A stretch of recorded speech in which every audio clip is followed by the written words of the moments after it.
All right. Hello, everyone, and welcome. My special guest on this episode is Shalini, and she is an expert in all things legal and has been doing this for quite a long time, um, helping business owners get themselves online and making sure they're compliant and all the things around that. So, why don't we start by just you telling us a little bit about yourself, your background, and how you got into this. Okay, well, thank you for having me, Lou. I think we've known each other for a while now, so it's good to meet again. I draft contracts and advise all types of business owners on a variety of matters relating to their business setup, their client relationships, and how they project themselves into the business and consumer community. So I've been doing that for a while. This is, I think, 8 years now, and Love Your Legals has been pretty much on track with that work the whole time. Um, I've stayed very close to what I like doing, which is supporting small business. So, yeah, it's a changing times. We've been through a lot of upheaval in the last 3 to 5 years. The world is a different place to what Mm-hmm. it was 8 years ago when I started. So, you have to keep working to meet your clients where they're at. Yeah, exactly. So I was hoping today we could talk about what someone in a business, perhaps a small business or a solopreneur with maybe a couple of helpers, someone in that sort of zone, what they should be thinking about when they're putting their messaging out there. So, I think that's a really good question because sometimes your legal contracts or your terms and conditions or your service agreements seem to be quite disconnected from you showing up in your business and serving your, Mm. talking and marketing and networking and, you know, pushing your message. Okay. So it's really important to understand that connection between how you're showing up and what your message is about your business, your product, your service, the problem that you solve, and the promises that you're making is supported by the legals that you have in your business or the agreements and the contracts. So this applies to both your consumers or your customers and clients, and it also applies to your suppliers, people that you're working with to make your business happen.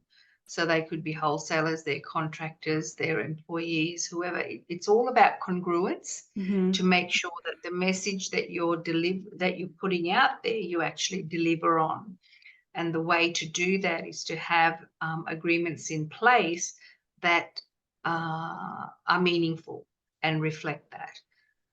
And that's where I think the most successful businesses move from just staying in startup forever and going round and round in circles chasing their tails to have, once they've worked out what they're going to do and they've proven that they can do it, then they then back it up and have the structures and the contracts in place to make sure that everybody is at least has a platform of reference and negotiation in about the relationship Mm. between consumer and the business person and the business person and the supplier. Oh, totally. Yeah. And hey, one thing I That's it in a noticed, nutshell. yeah. One thing I noticed actually with a lot of online businesses is that they don't have legal documents. Yeah, I think a lot with that is it's a lot of time it's just that they don't know. Mm, A lot of times is that they've got template overwhelm. A lot of mm, the time they look at, there's so many businesses that are like theirs, they don't know which one is the one, you know, to model their own on, or they just don't know that someone like me exists that is just does just that. So, and a lot of the times they don't really understand what's happening in their own business in terms of their processes and their obligations and responsibilities. Like, they think their analysis is just up to the point of making the sale. Mm. They don't go, their understanding or their perception doesn't extend beyond that to see the impact on the community, whether they comply with regulations, whether they understand different processes if things go wrong, what to do, what to say, how to say it, what document do you rely on, what conversations can you have, who can you go to have something resolved, and how to protect your reputation while you're doing all of this, so that even if there is a dispute or a difficulty, it's not all is not lost. Right? There is there is a conversation to be had that can be a win-win for everybody, but you just got to know how to do it, or you have to have someone support you to do it or teach you how to do it. Yeah, and a lot of these things, as far as I'm aware, can be resolved just by having a conversation. Is that right?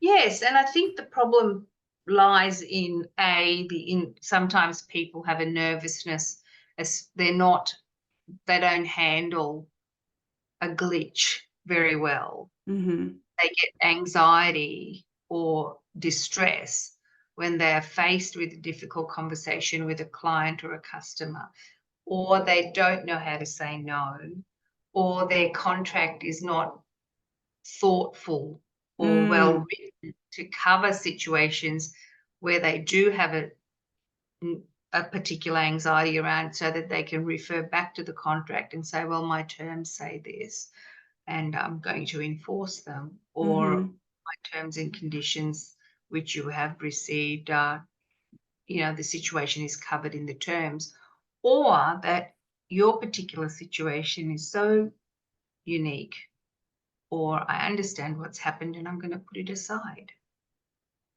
and work out another solution other than what is. So those contracts are there to support you to navigate difficult situations.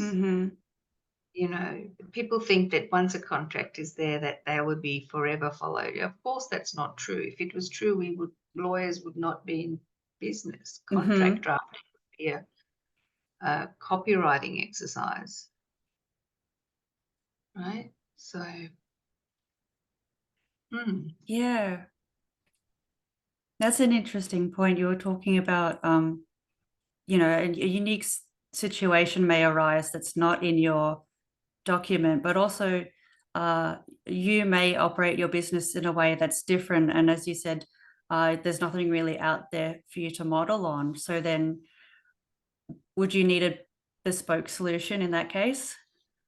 no, that would be an opportunity for improvement for your contract. You would need to then then go down the negotiation path. If that's when people come to me and say, look, I've got this problem with this client, my contract doesn't cover it, what can I do? And that's when I help them craft the conversation. Okay. But once the conversation's been crafted and the situation has been resolved, we need to go back and update the contract so that situation is adequately covered, and that business owner knows what to do the next time this happens. Yeah, I see. Yeah, that's really helpful. And it's good to have someone like you in that capacity. As you said, if something happens and the document doesn't cover it, And there's still ways to resolve it.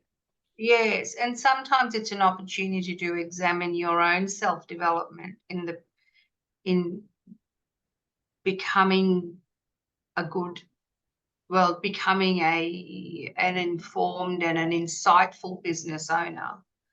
You know, it's not just about making money. It's about curating relationships that are going to work and amplify that purpose for which you exist, really. Right? Because we're all looking for that one thing that makes us happy. So it's a little bit more than just than making money. So part of it is actually learning to think about your business in a bigger context, in a wider world sense. And sometimes when I have these conversations with business owners that are struggling with it, it does become a realization, and then it does make them realize that they need to look at things differently. And that there are reasons why there are laws in place and regulations in place. It's to check behavior that is going to undermine the rights of somebody else, you know. And it works the other way as well. So it's not always a perfect solution, but certainly it helps to think of things a little bit more like expansively than just I've been badly done by or been accused of, you know, XYZ. Yeah, as far as I understand, a lot of those rules, those laws are there mainly so that experiences can be fair and equitable. Yes, definitely. You know, establishing a fair play, an equal playing field is what justice at all levels aspires to. You know, that's what we're always working towards, is to do the fair thing. I won't draft a contract that has an unfair term in it. I simply won't. And I will counsel my client about that. They can put it into it after I've sent them the final, but I won't do it. I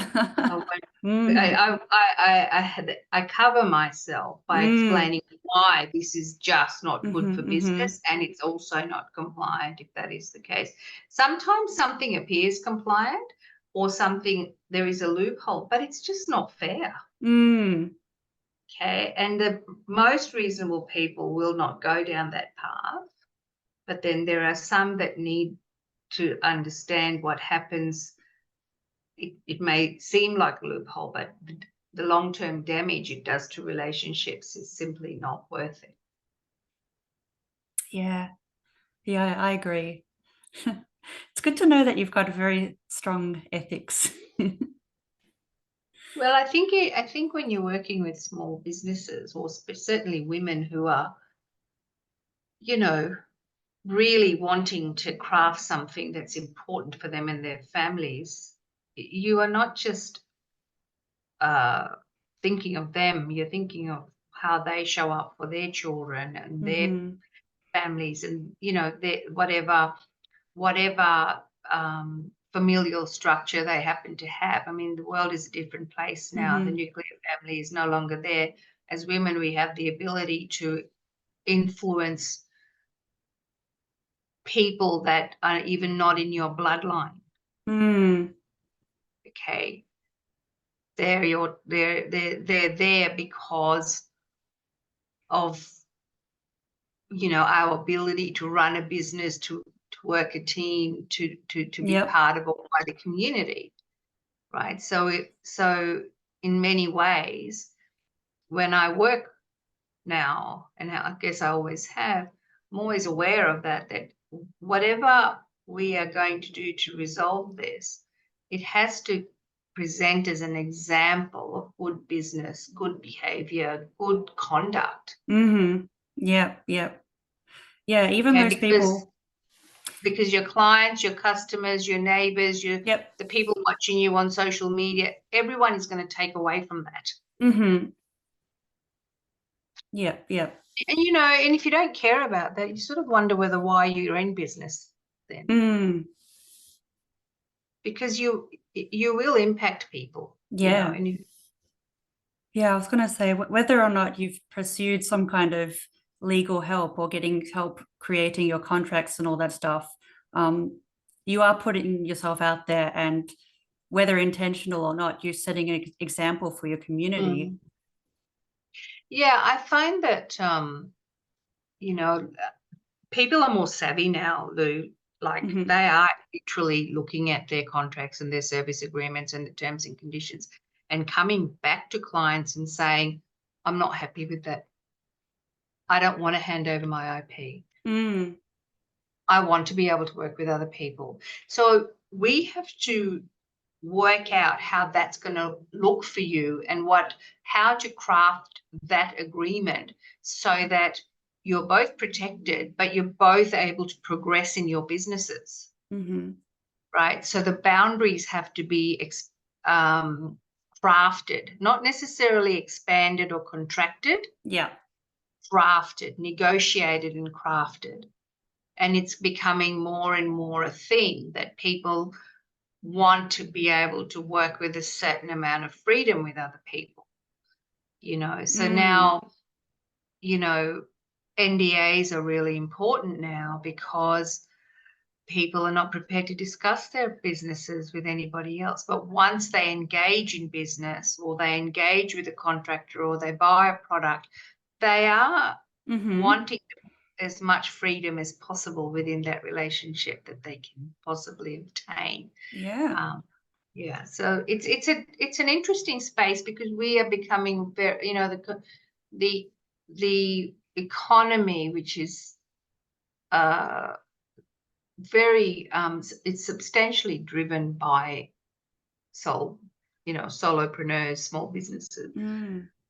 We are such a driving force in these things. While they're not sort of written about or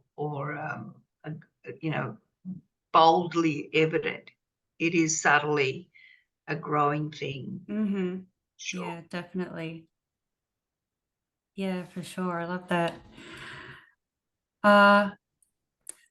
So I wanted to touch on, if we could, one thing that comes up a lot, and I'm sure like you talked about this already, the thing that people do in advertising where they show their prices as being discounted when it's not. You know that thing. Yes, that happens a lot, especially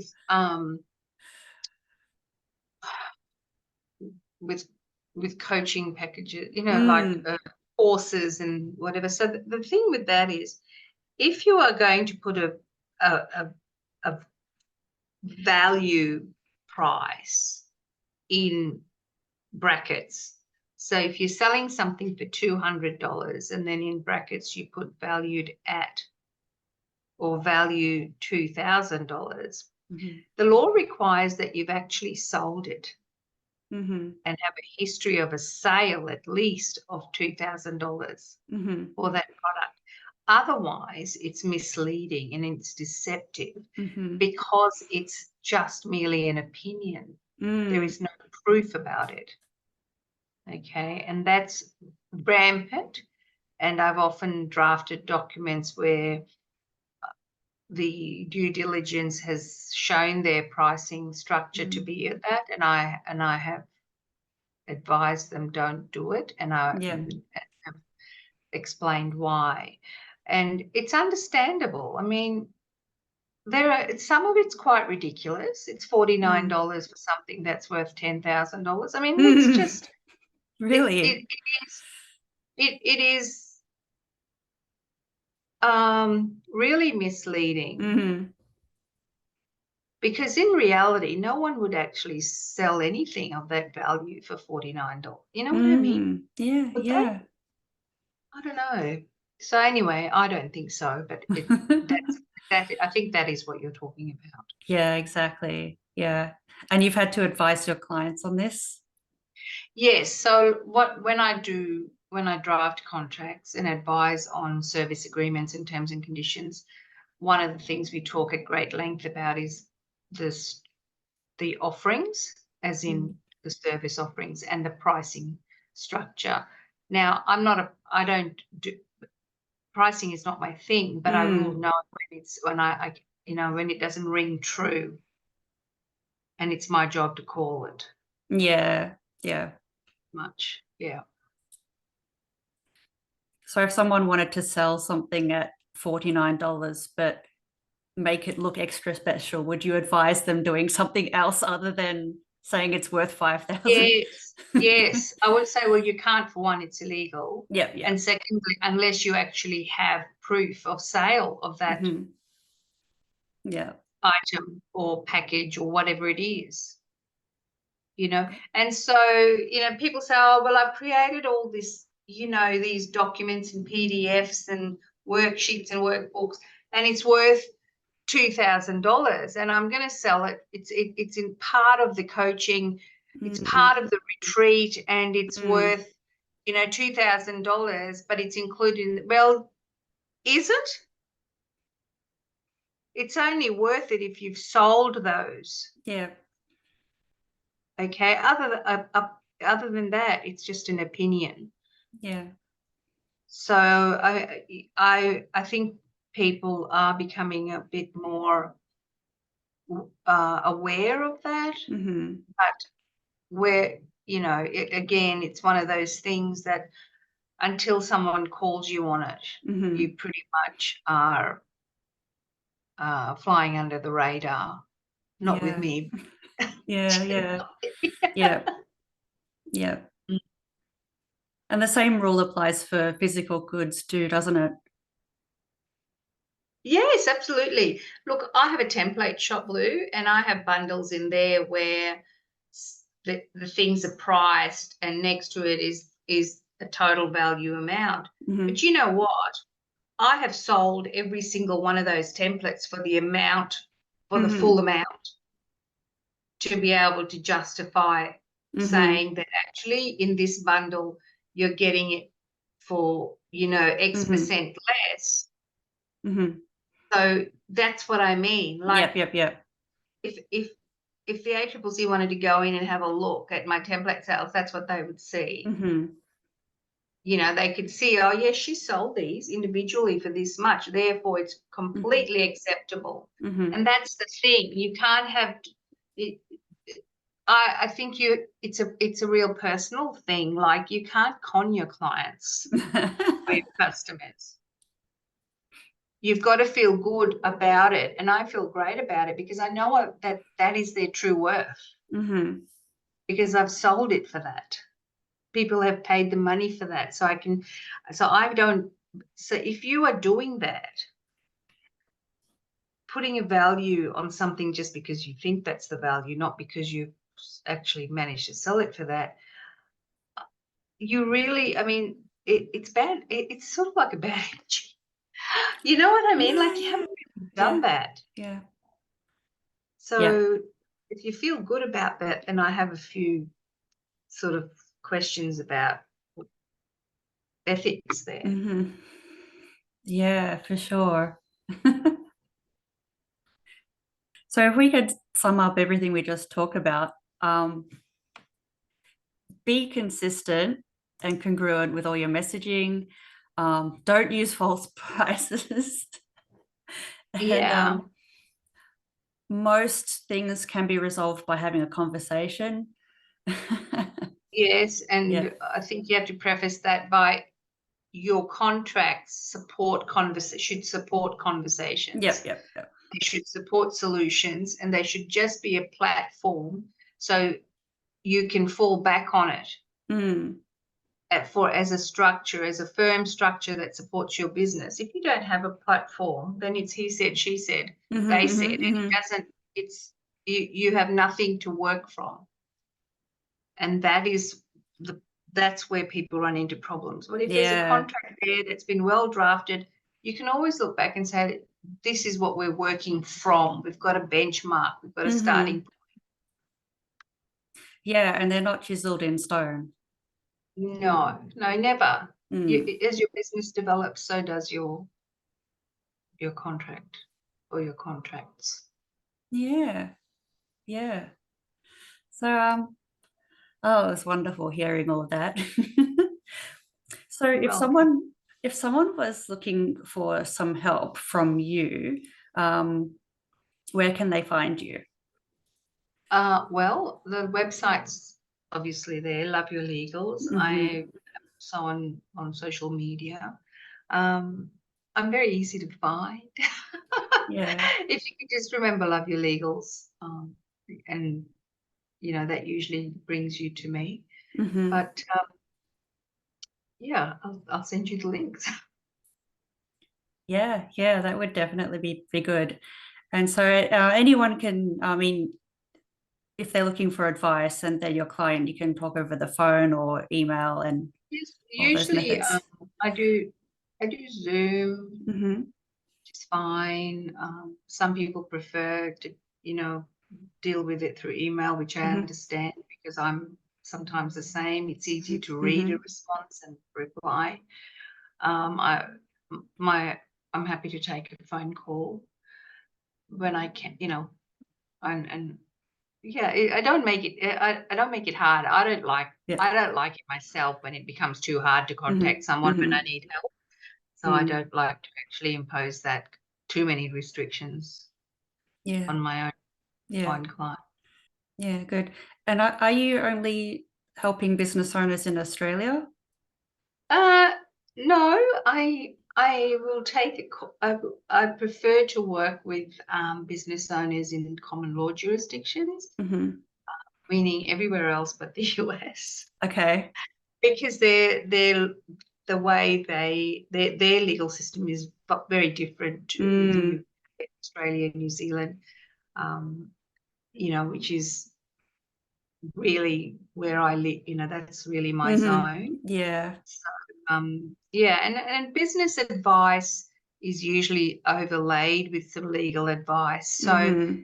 it's really important to speak to the person and see Mm-hmm. what is the actual issue that they have in doing business online with Mm-hmm. Australian clients. Mm-hmm. That's Mm-hmm. where I come in. Mm. Yeah. Yeah. Yeah.